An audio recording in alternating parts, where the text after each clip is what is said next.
বাংলাদেশ জাতীয় টেস্ট দলের খেলোয়াড় তাইজুল ইসলাম এবং মাহমুদুল হাসান জয় দুজনই আছেন অনুশীলন ক্যাম্পে। এছাড়াও টি-20 দলের খেলোয়াড়বৃন্দ এখনও জিম্বাবুয়ে থেকে বাংলাদেশে আসেন নাই। আগামীকালকে সকালের মধ্যে চলে আসবেন ইনশাল্লাহ। টি-20 ওডিআই মিশ্রিতভাবে আছে। ওডিআই দলের ক্যাপ্টেন মেহেদী হাসান মিরাজ আছেন শ্রীলঙ্কাতে, এলপিএল খেলতেছে, এবং হাসান মাহমুদও আছেন শ্রীলঙ্কাতে। বাংলাদেশে যে সমস্ত ক্রিকেটাররা আছেন তাদেরকে নিয়েই চলছে অনুশীলন ক্যাম্প, ফিটনেস ক্যাম্প এবং বোলিং ব্যাটিং অনুশীলন ক্যাম্প।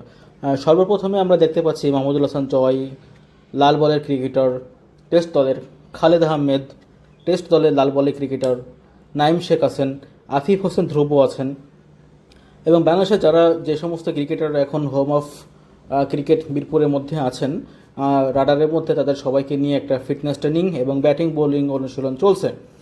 সেই ধারাবাহিকতায় আমরা দেখতে পাচ্ছি সকলেই মোটামুটি তাদের ফিটনেস নিয়ে খুব বেশি ব্যস্ত, যেন এখন খেলা নেই, খেলা শেষ হয়ে গেছে।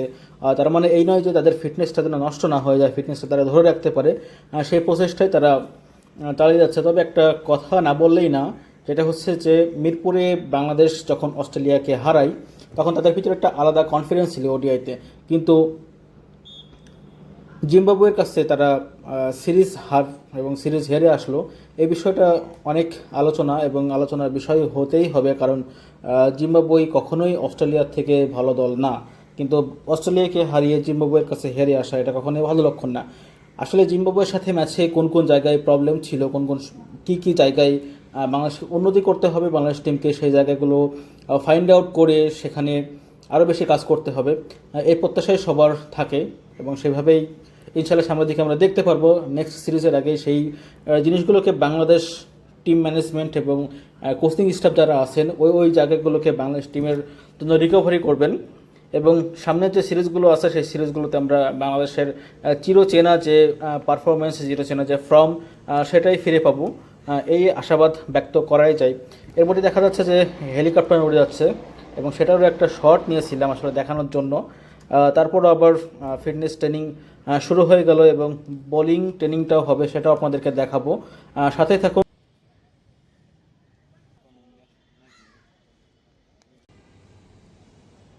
ফিটনেস ক্যাম্পের পরে বাংলাদেশের ওই দলের যে পেস বোলারগুলো ছিল, যেরকম খালেদ আহমেদ, রিপন মণ্ডল এবং মুশফিক ফারহান, এই খালেদ আহমেদ, রিপন মণ্ডল এবং মুশফিক ফারহান তিনজনকে নিয়ে বোলিং অনুশীলন এবং বোলিং সেগমেন্টে চলছে।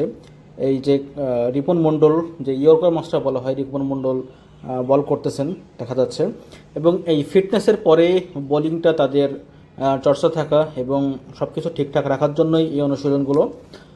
সো গাইস, এরকম লেটেস্ট আরও ভিডিও পেতে আমার ছোট্ট ইউটিউব চ্যানেলটিকে সাবস্ক্রাইব করে রাখুন, লাইক দিন, কমেন্ট করুন এবং শেয়ার করুন।